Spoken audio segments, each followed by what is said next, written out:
بسم اللہ الرحمن الرحیم رب اشرح لی صدری ویسر لی امری واحلل عقدۃ من لسانی یفقهوا قولی رب زدنی علما اللهم احسن عاقبتنا فی امور كلها واجرنا من خزي الدنیا وعذاب الآخرہ۔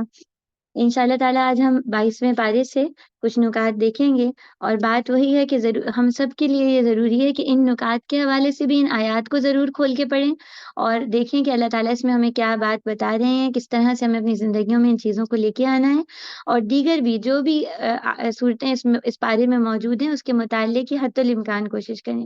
ایک کام ہم یہ بھی کر سکتے ہیں کہ دن میں جو بھی کام کے اوقات ہوتے ہیں، کچن میں ہے مصروف، تو اس وقت ہم اپنے پاس کوئی تفسیر لگا لیں اور اس کا سنتے رہیں اور انشاءاللہ ساتھ ساتھ کام کرتے رہیں۔ اللہ تعالیٰ ان سب کاموں کو ہمارے لیے آسان کر دیں اور قرآن کے نور سے ہمارے سینوں کو روشن کر دیں، آمین یا رب۔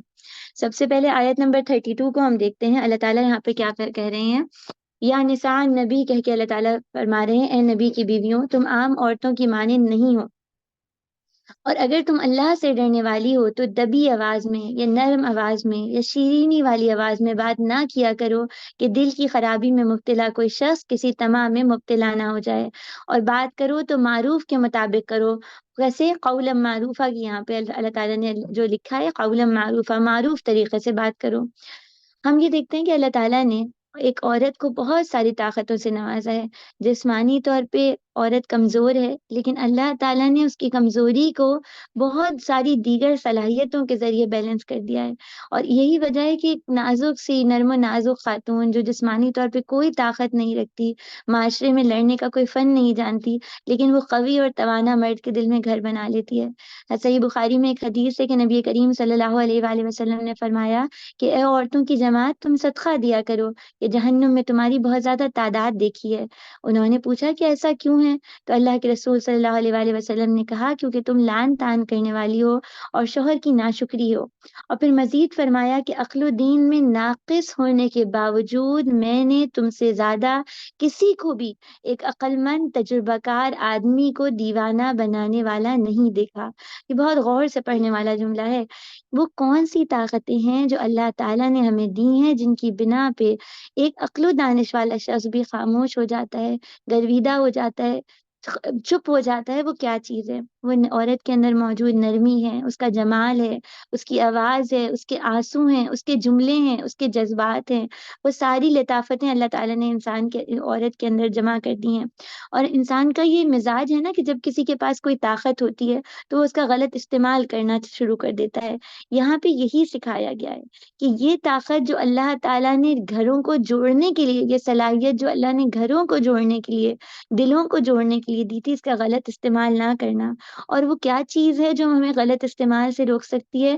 وہ اللہ کی موجودگی، ان کی معیت کا احساس ہے، جو انسان کو غلط راستے پہ جانے سے بچا لیتا ہے۔ اور پھر کیا ہے کہ دیکھیے بہت دفعہ ایسا ہوتا ہے نا کہ ہم بھول بھی جاتے ہیں۔ اللہ نے ہماری بھولنے والی صفت کو بھی کے لحاظ سے بھی قرآن مجید میں اس بات کو رکھ دیا ہے کہ ہمیں یاد آ جائے کہ یہ نزاکتیں، یہ لطافتیں گھروں کو جوڑنے کے لیے استعمال کرنی ہے۔ خدا نخواستہ ہم میں سے کوئی بھی ان صلاحیتوں کو گھروں کو توڑنے والے صدمے نہ استعمال کریں۔ سیکھنے کی بات کیا ہے؟ میں اور آپ آج سے کیا کریں گے کہ جو ہماری نرم اور میٹھی آوازیں ہیں، جو ہمارے شیریں جملے ہیں، وہ اپنے گھر والوں کے لیے استعمال کرنے، ان کے دل کو موہنے کے لیے استعمال کرنے۔ پھر نمبر 2، جب کبھی نامحرم سے بات کرنی ہے تو بہت بار بار کانشیس ہو جانا ہے کہ کہیں کوئی ایسی بات نہ ہو جائے کہ اللہ کی پکڑ میں آ جائے۔ اللہ تو سننے والے ہیں، اللہ دل کو بھی دیکھنے والے ہیں، اور یہی بات ہے کہ ہم انٹینشنلی بار بار بھول بھی جاتے ہیں، عادتاً اسی طرح بات کر رہے ہوتے ہیں، تو بس اس میں اچھی صحبت، قرآن کا بہت بار بار مطالعہ قرآن مجید کا یاد دلاتا ہے کہ ہماری میٹھی آوازیں، ہماری ہنسیاں، ہمارے تمام جو رنگ ہیں وہ اللہ نے کچھ خاص رشتوں کے لیے رکھے ہیں، انہیں تک ہم جہاں جس کے لیے اللہ نے بنایا وہیں پر استعمال کریں۔ اور پھر ایک اور جو اللہ تعالیٰ نے ہمیں بہت پیاری بات بتائی ہے نا، یعنی ہمارے دین کا اتنا پیارا چہرہ ہے اعتدال والا۔ اللہ تعالیٰ کہہ رہے ہیں جب ضرورت پڑنے میں بات کرو تو ایسا نہ ہو کہ تم غصے میں یا چیخ کے یا بدتمیزی کر کے بات کرو یا بات ہی نہ کرو، یعنی ضرورت ہے لیکن زبان بند کیے نہیں، کیسے بات کرو؟ قولا معروفہ، معروف طریقے سے، درست طریقے سے۔ اور پھر آپ دیکھیے نا کہ اگر کسی کوئی شخص بھوکا ہو اور اس کا غذا نہ ملے اور اس کے سامنے اچانک بہت اچھا کھانا رکھ دیا جائے تو وہ ٹوٹے گا؟ تو اسی طرح جب معاشرے میں حلال رشتے میسر نہ آئے اور پھر خواتین اس بات کو بھول جائیں کہ جو لطافتوں کے، یہ جو نزاکتوں کے تحفے ہیں یہ محرم رشتوں کے لیے ہیں، تو پھر کیا ہوگا؟ پھر ہراسمنٹ کے کیسز بھی ہوں گے، بے اعتدالیاں بھی ہوں گی۔ اب کیا کرنا ہے؟ ہمیں احتیاط کرنی ہے، اور صرف یہ جملوں میں نہیں، دیگر چیزوں میں بھی، اور صرف اپنے لیے نہیں، اپنی بچیوں کے لیے بھی، کہ ایسا تو نہیں کہ ہم جوتے بھی پہنوا رہے ہیں تو نامحرم پہنا رہے ہیں اور ہمیں پتہ نہیں چل رہا۔ بس بہت احتیاط کرنی ہے، بہت جائزے لینے ہیں۔ اور اگر ہم بیٹیوں کی ماں نہیں ہیں، ہمارے پاس بیٹے موجود ہیں، تو بھی سوچیں۔ بعض دفعہ ہم کہہ دیتے ہیں نا، ارے یہ تو سب تمہاری بہنیں ہیں، کوئی بات نہیں۔ نہیں، بہنیں وہی ہیں جو اللہ نے بنائی، بھائی وہی ہیں جو اللہ نے بنائے، وہی رشتے محرم ہیں جو اللہ نے مقرر کر دیے۔ پھر اس کے بعد آیت نمبر 35 میں دیکھیے، اتنی پیاری یہ آیت ہے۔ ہم سب اپنا ٹارگٹ بناتے ہیں کہ قیام اللیل کے دوران، یا یہ جو ابھی ہمارے پاس یہ راتیں آ رہی ہیں، ان میں ہم ان کو حفظ کرنے کی کوشش کریں۔ ان آیات کا ایک خوبصورتی ہے، انہیں پڑھنے میں لطف بہت آتا ہے۔ اللہ کیا کیا کہہ رہے ہیں؟ اللہ تعالیٰ فرما رہے ہیں، ان المسلمین والمسلمات، مسلمان مرد اور مسلمان عورتیں، اور ایمان لانے والے مرد اور ایمان لانے والی عورتیں، اور اللہ کی فرما بردار مرد اور فرما بردار عورتیں، اور سچ پہ جم جانے والے مرد اور سچ پہ جم جانے والی عورتیں، اور صبر کرنے والے مرد اور صبر کرنے والی عورتیں، اور اللہ کے لیے عاجزی اختیار کرنے والے مرد اور عاجزی اختیار کرنے والی عورتیں، اور صدقہ دینے والے مرد اور صدقہ دینے والی عورتیں، اور روزے رکھنے والے مرد اور روزے رکھنے والی عورتیں، اور اپنی شرمگاہوں کی حفاظت کرنے والے مرد اور حفاظت کرنے والی عورتیں، اور اللہ کا ذکر کرنے والے کثرت کے ساتھ مرد، اور اللہ کے ذکر کرنے کثرت سے کرنے والی عورتیں، ان سب کے لیے مغفرت اور اجر عظیم ہے۔ یہ وہ 10 صفات ہیں جو مجھے اور آپ کو اپنے دل میں بھی بٹھانی ہے۔ اللہ ہمارے کرداروں میں بھی لے آئے، ہمارے گھر والوں کے کرداروں میں بھی ان صفات کو لے آئے۔ اور دیکھیے، یہ اسلام کا وہ چہرہ ہے۔ ہم بعض دفعہ بہت سے مغربی اور دوسری ویلیوز کو اپناتے ہیں اور انہی مینرز کو آداب اور اخلاقیات کا جز سمجھتے ہیں۔ آج ہمیں سمجھنا ہے، ہمیں ایسا بننا ہے، اس آئینے پہ، اس پیمانے پہ اترنا ہے انشاءاللہ تعالیٰ۔ اس کے بعد آیت نمبر 41 میں اللہ تعالیٰ پکار کے کہہ رہے ہیں، یا ایھا الذین آمنو، اے لوگوں جو ایمان رہے ہو، اللہ کا ذکر کرو، کثرت سے ذکر کرو، صبح و شام اس کی پاکی بیان کرو۔ اللہ کے رسول صلی اللہ علیہ وسلم نے فرمایا تھا نا، جو شخص اپنے رب کو یاد کرتا ہے اور جو نہیں کرتا، ان کی مثال کیسی ہے؟ زندہ اور مردہ کی۔ ہم سب زندگی چاہتے ہیں نا، تو پھر اللہ کو بہت یاد رکھنا ہے۔ اور دیکھیے، ہمارا جو دین کا مزاج ہے کہ تمام عبادات کا مغز دل کے اندر ہے۔ قلب درست ہے تو اللہ سے تعلق بھی درست ہو جاتا ہے۔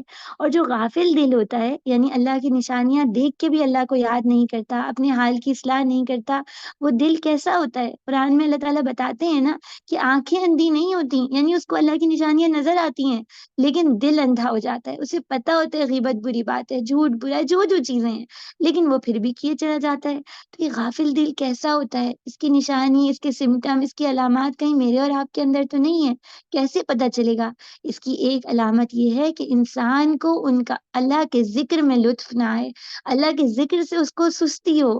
کوئی کسی شاپنگ مال جانے کو کہے تو فوراً کھڑا ہو جائے، کسی کا فون آ جائے تو فوراً تیار ہو جائے، اذان کی آواز آئے تو رب کی طرف لپک کے نہ جائے، اللہ کے دین کی طرف بلایا جائے تو اس وقت ہر طرف جاگ اٹھے۔ کوئی بھی کسی انسان کو، یعنی اللہ کے ذکر میں تو یہ بھی ہے نا کہ اللہ کی خاطر، اللہ کے بندوں کی مدد کرنا، تو مدد کرنے کا موقع آئے تو فوراً کوئی اپنے عذر تراش لے۔ تو بس ہمیں دیکھنا ہے کہیں ہمارا دل غافل تو نہیں ہے۔ اللہ ہمارے دلوں کو جگا دیں۔ اس کے بعد آیت نمبر 45 میں اللہ تعالیٰ فرماتے ہیں، اے نبی، انا ارسلناک، ہم نے آپ کو کیا بنا کے بھیجا ہے؟ شاہد، گواہ اور بشارت دینے والا اور ڈرانے والا، وداعیا الی اللہ، اور اللہ کی طرف دعوت دینے والا، اور سراجا منیرا۔ نبی کریم صلی اللہ علیہ وآلہ وسلم کے کردار کے 5 اوصاف یا خصوصیات اللہ تعالیٰ نے بتائی ہیں، اور ہمیں بھی سکھا رہے ہیں اللہ تعالیٰ۔ سب سے پہلی کیا ہے؟ گواہ ہے۔ گواہ کا مطلب کیا ہے؟ کہ جب زبان سے کہا لا الہ الا اللہ محمد رسول اللہ، تو اللہ کی تمام، یعنی نبی کریم صلی اللہ علیہ وآلہ وسلم کے بارے میں کہا گیا نا کہ وہ تو چلتا پھرتا قرآن ہے۔ جو قرآن میں آیا وہ عمل میں ڈھال کے دکھایا کہ یہ ساری تعلیمات برحق ہے۔ اگر میں اور آپ بھی گواہی دیتے ہیں کہ اللہ ایک ہے اور نبی کریم صلی اللہ علیہ وآلہ وسلم ان کے رسول ہیں، تو ان کی تعلیمات کو صرف زبان سے نہیں کہنا کہ ہم مانتے ہیں، بلکہ عمل میں بھی ڈھالنا ہے انشاءاللہ تعالیٰ۔ پھر یہ بتایا کہ اللہ کے رسول صلی اللہ علیہ وآلہ وسلم بشارت دینے والے ہیں، آسانیاں بانٹنے والے ہیں، تو ہمیں بھی ایسا ہی بننا ہے نا۔ جیسے نبی کریم صلی اللہ علیہ وآلہ وسلم نے فرمایا، ایک حدیث میں آتا ہے کہ آسانیاں پیدا کرو، تنگی نہ لاؤ، لوگوں کو خوشی کی بات کرو، انہیں متنفر نہ کرو، اور لوگوں کو خوشی سے اپنی پیروی پہ آمادہ ادا کرو. کتنی پیاری بات ہے. میں اور آپ اپنی ضرور اپنے حالات پہ غور کریں. پھر تیسرا کردار کیا ہے؟ ڈرانے والے، غافل دل کو جگانے والے کہ جاگ جاؤ، روز قیامت نزدیک آ لگی ہے. ہمارا وہی اعتدال سے باہر معاملہ ہوتا ہے، یا تو صرف خوشخبریاں دینے لگتے ہیں یا صرف ڈراوے دینے لگتے ہیں. تو بس آج اپنے رویے کو دیکھنا ہے. اور پھر کیا ہے؟ داعی اللہ. یہ وہ ٹیگ ہے، یہ وہ ٹائٹل ہے، یہ وہ کتاب ہے جو بہت قیمتی، بہت پیارا، بہت محترم ہے. اللہ ہم سب کو داعی اللہ بنا لے، ہماری نسلوں میں ایسے بچے پیدا کریں انشاءاللہ.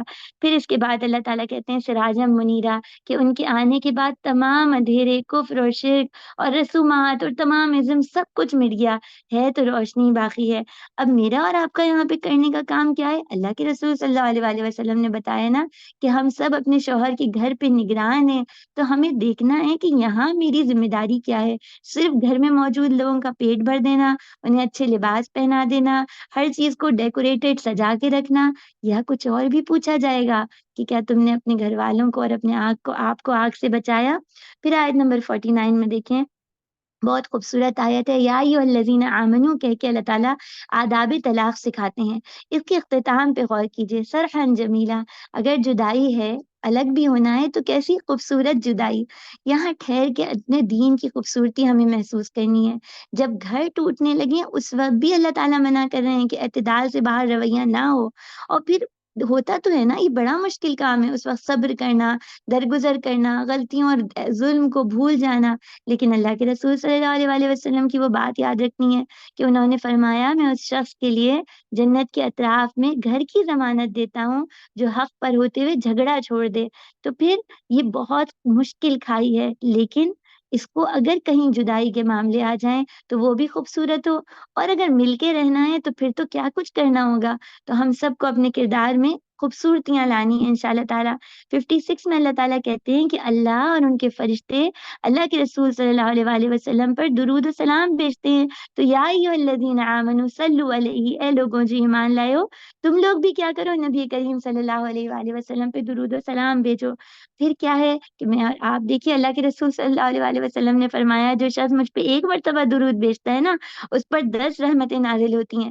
ہم میں سے کون ہے جو رحمت کا محتاج نہیں ہے؟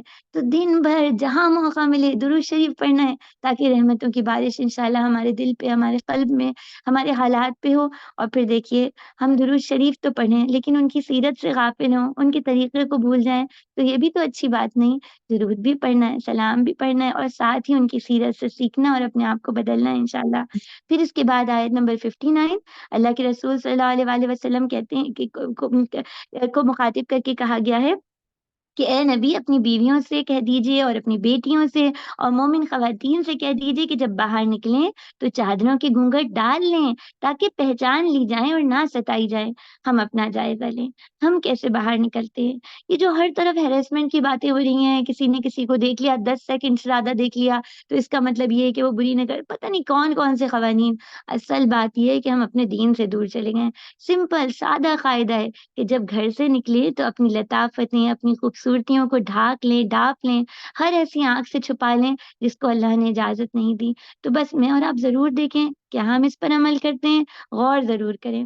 پھر اس کے بعد ہمارے پاس آیت نمبر 70 ہے. اس میں اللہ تعالیٰ فرما رہے ہیں یا ایھا الذین آمنو، اے لوگوں جو ایمان لائے ہو، کیا اللہ کا تقوی اختیار کرو اور پھر سیدھی صاف بات کرو. اس کا نتیجہ کیا ہوگا؟ اللہ تمہارے اعمال کو اصلاح کر دیں گے، تمہارے گناہوں کو بخش دیں گے، اور جو اللہ اور اس کے رسول کی اطاعت کرے گا تو اصل کامیابی تو اس کو مل جائے گی. تو پھر دیکھیے، یہ جو تقوی ہے نا، اور میری اور آپ کی زبان سے نکلنے والے کلمات ہیں، ان کا بڑا تعلق ہے. ہم سوچتے ہیں نا زبان سے کچھ بھی کہہ دیں، دل میں تو اللہ موجود ہے. اب آج کیا کرنا ہے؟ جو کچھ بھی بول رہے ہیں، جو بات کر رہے ہیں، سوچیں تو صحیح، کیا دل میں اللہ کا یاد کے ساتھ یہ جملے، یہ الفاظ، یہ باتیں میرے زبان سے نکلنی چاہیے؟ غور ضرور کرنا ہے ہمیں. اور پھر دیکھیے نا، قول سدید وہ کون سی بات ہے؟ وہ بات ہے جس میں سچ ہو، جھوٹ نہ ہو، جس میں فریب اور دھوکہ نہ ہو، مذاق نہ ہو، لعن طعن نہ ہو، نرم کلام ہو، سیدھا سیدھا اور صاف اتر جانے والا کلام ہو۔ اور اللہ کا وعدہ ہے جس نے اس کام کو کیا نا، تقوی کو اور سیدھی بات کرنے کو اپنے انداز میں اپنے رویے میں لے آیا، تو اللہ اس کے حالات کو درست کر دیں گے۔ اس کے بعد سورہ فاتر کی ہم آیت نمبر 6 کو دیکھتے ہیں۔ اللہ تعالیٰ کہتے ہیں کہ شیطان تمہارا دشمن ہے، تو تم اس دشمن کو سمجھو کہ وہ جو اپنے گروہ کو بلاتا ہے تو آگ کے ایندھن بننے کے لیے بلاتا ہے۔ اللہ تعالیٰ ہمیں بار بار الرٹ کرتے ہیں قرآن مجید میں کہ اپنے دشمن کو نہ بھول جانا، کیونکہ ہماری عادت ہے نا، ہم بھول جاتے ہیں، جو نظر ہی نہیں آ رہا، شیطان ایسے تو نہیں نظر آتا، تو ہمیں یاد ہی نہیں رہتا کہ کتنا بڑا دشمن ہے۔ وہ بلاتا ہے، دعوت دیتا ہے، ہاتھ پکڑ کے گناہ نہیں کرواتا۔ تو پھر آج ہم سوچیں کہ رمضان المبارک میں جبکہ اس کی دعوتیں بھی نہیں ہیں، اس کے بلاوے بھی نہیں ہیں، وہ ہمیں کہیں موجود نہیں ہے، تب بھی میں اور آپ ان غلطیوں اور ان گناہوں اور ان خطاؤں میں مبتلا ہیں۔ کیوں؟ شیطان تو گرفتار ہے، پابند سلاسل ہے، تو پھر ایسا کیا ہے؟ شاید ہمارا نفس بھڑک گیا ہے، ہمارا نفس برائی میں مبتلا ہو گیا ہے، تو اس کی صفائی کرنی ہے۔ اور پھر دیکھیے اللہ کے رسول صلی اللہ علیہ وآلہ وسلم سے حضرت ابوبکر نے پوچھا تھا، مجھے کچھ ایسے کلمات سکھائیے جنہیں صبح شام پڑھوں، تو فرمایا اللہم فاطر السماوات والارض عالم الغیب والشہادہ رب کل شیء۔ اس دعا کو آپ دیکھیے گا، میں گروپ پہ بھی انشاءاللہ بھیج دوں گی، اور اس کو پڑھنے کا ہمیں صبح شام اہتمام کرنا ہے انشاءاللہ تعالیٰ۔ پھر اسی طرح نبی کریم صلی اللہ علیہ وآلہ وسلم نے فرمایا، بہت اہم حدیث ہے، غور سے پڑھیے گا، شاید ہم اپنے لیے یاد کر لیتے ہیں، بچوں کے لیے بھول جاتے ہیں۔ نبی کریم صلی اللہ علیہ وآلہ وسلم نے فرمایا، شیطان تم میں سے ہر آدمی کے سر کے پیچھے 3 گرہ لگاتا ہے رات میں، اور ہر گرہ پہ پھونکتا ہے کہ سو جاؤ، ابھی رات باقی ہے۔ پھر کوئی بیدار ہو جائے اور اللہ کو یاد کر لے تو ایک گرہ کھل جاتی ہے، پھر وضو کر لے تو دوسری گرہ کھل جاتی ہے، اور نماز پڑھ لے تو تیسری گرہ کھل جاتی ہے۔ اس طرح آدمی صبح چاقو چوبند خوش مزاج ہوتا ہے، ورنہ بد مزاج اور سست ہو جاتا ہے۔ متفق علیہ یہ حدیث ہے۔